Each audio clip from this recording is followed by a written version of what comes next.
साथियों, मित्रों, कविता पाठ में बहुत बहुत स्वागत करता हूँ मैं। अनामिका जी हिंदी की वरिष्ठ महत्वपूर्ण कवियत्री और प्रोफेसर हैं। मुजफ्फरपुर बिहार की रहने वाली है और दिल्ली में वर्षों से रहती है। वो तो उनके पिताजी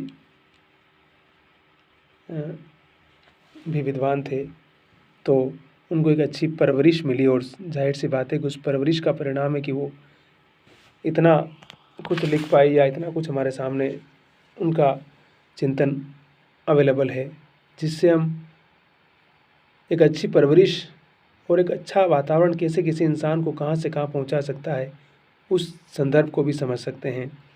आम्रपाली उनकी कविता का नाम है। आम्रपाली आप जानते ही हो, कभी वैशाली की नगर वधू हुआ करती थी।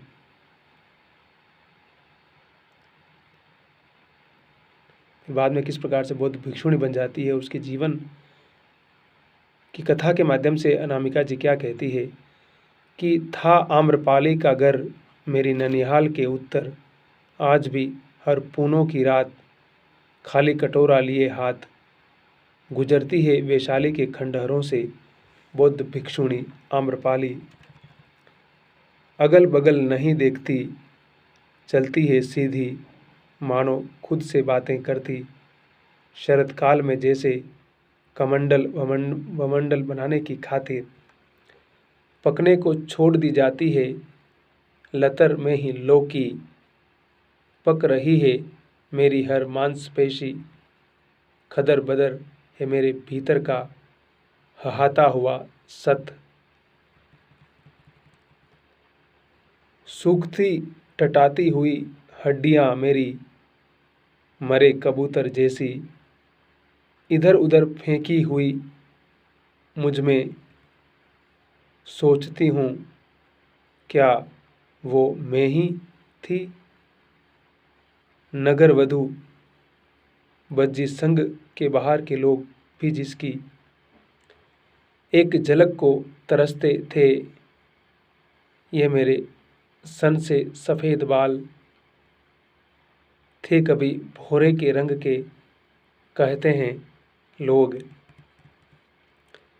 नीलमणि थी मेरी आँखें, बेले के फूलों सी जग सफ़ेद दंत पंक्ति, खंडहर का अर्ध ध्वंस दरवाजा है अब जो, जीवन मेरा बदला बुद्ध मिले, बुद्ध को घर न्योत कर अपने रथ से जब लौट रही थी, कुछ तरुण लिच्छवी कुमारों के रथ से टकरा गया मेरे रथ का दूर से दूर, चक्के से चक्का जुए से जुआ। लिच्छवी कुमारों का कोई अच्छा कैसे लगता, बोले वे चीख कर, जी आम्रपाली क्यों तरुण लिच्छवी कुमारों के धुर से धुर अपना टकराती है। आर्यपुत्रों, क्योंकि भिक्षु संघ के साथ भगवान बुद्ध ने बात के लिए मेरा निमंत्रण किया है, स्वीकार जे आम्रपाली। 100,000 ले और इस बात का निमंत्रण हमें दे। आर्यपुत्रों, यदि तुम पूरा वैशाली गणराज्य भी दोगे, मैं ये महान बात तुम्हें नहीं देने वाली। मेरा यह उत्तर सुन लिच्छवी कुमार चटकाने लगे उंगलियां। हाय, हम आम्रपाली से परास्त हुए, तो अब चलो बुद्ध को जीते। कोटि ग्राम पहुँचे कि बुद्ध की प्रदक्षिणा उन्हें घर न्योता, पर बुद्ध ने मान मेरा ही रखा और कहा, रह जाएगी करुणा, रह जाएगी मैत्री, बाकी सब ढह जाएगा। तो बहा काल नद में मेरा वैभव, राख की इच्छामती, राख की गंगा, राख की कृष्णा कावेरी, गर्म राख की ढेरी, यह काया। इसमें रहती थी मेरी गुड़िया शानो शौकत से, अब इसमें रहते हैं छिपकलियाँ, घोंगे और भूले। कोई बुलाता है जन्मों के पार से, कैसी हो गुड़िया,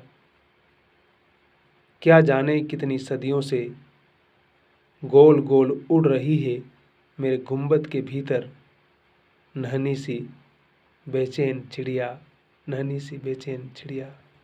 अनामिका।